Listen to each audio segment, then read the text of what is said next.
नमस्कार मित्रों, आज हम जानेंगे मृत्यु के बाद 1 घंटे तक होती है यह 7 बातें। तो बने रहे हमारे साथ। इस वीडियो में चैनल पर पहली बार है तो लाइक सब्सक्राइब जरूर करें। मित्रों, जीवन का सबसे बड़ा सत्य है मृत्यु, जिसे कोई टाल नहीं सकता है। जो मृत्यु लोक में आया है उसे एक दिन अपने शरीर को छोड़कर जाना ही है।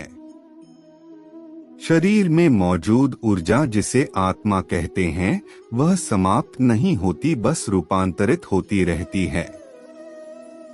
यह ऊर्जा जब शरीर से निकलती है तो यह कुहासे के समान होती है, जिसकी छवि उसी प्रकार होती है जिस शरीर से यह निकलती है। मृत्यु के कुछ समय तक आत्मा को अजबगजब अनुभव से गुजरना होता है, जो आत्मा के भी दुखद और कष्टकारी होती। मृत्यु के बाद 1 घंटे तक होती है यह 7 बातें।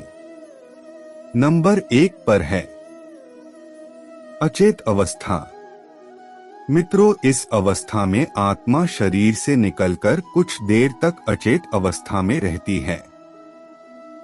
आत्मा को इस प्रकार का अनुभव होता है जैसे कठिन परिश्रम से थका हुआ मनुष्य गहरी निद्रा में होता है, लेकिन कुछ पल में यह अचेत से सचेत हो जाती है और उठकर खड़ी हो जाती है।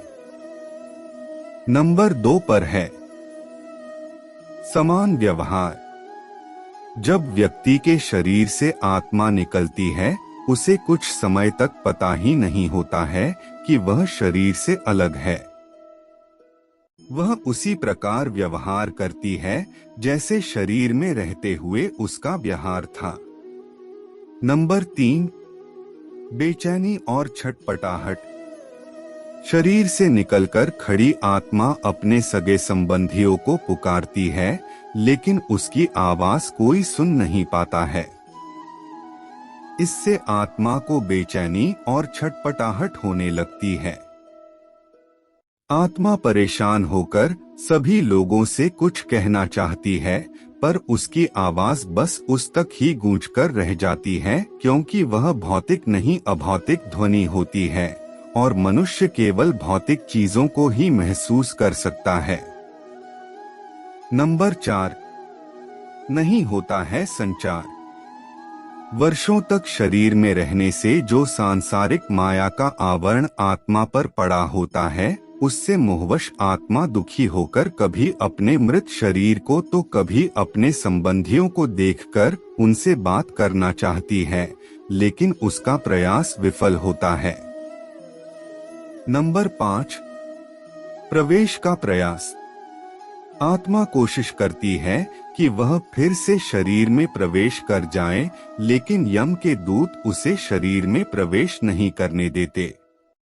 धीरे धीरे व्यक्ति की आत्मा यह स्वीकार करने लगती है कि अब जाने का वक्त हो गया है। मोह का बंधन कमजोर होने लगता है और वह मृत्यु लोक विदा होने के लिए तैयार हो जाती है।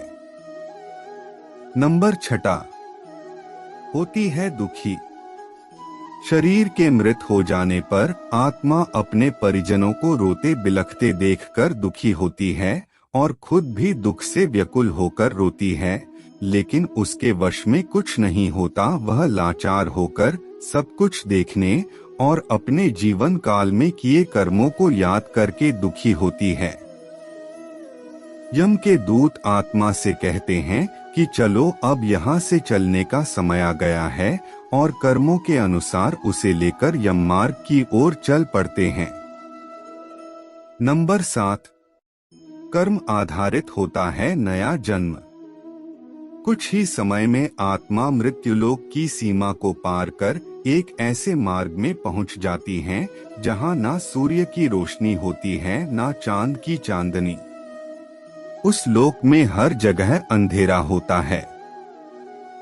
यहाँ आत्मा अपने कर्मों और इच्छाओं के अनुसार कुछ समय तक विश्राम करती है।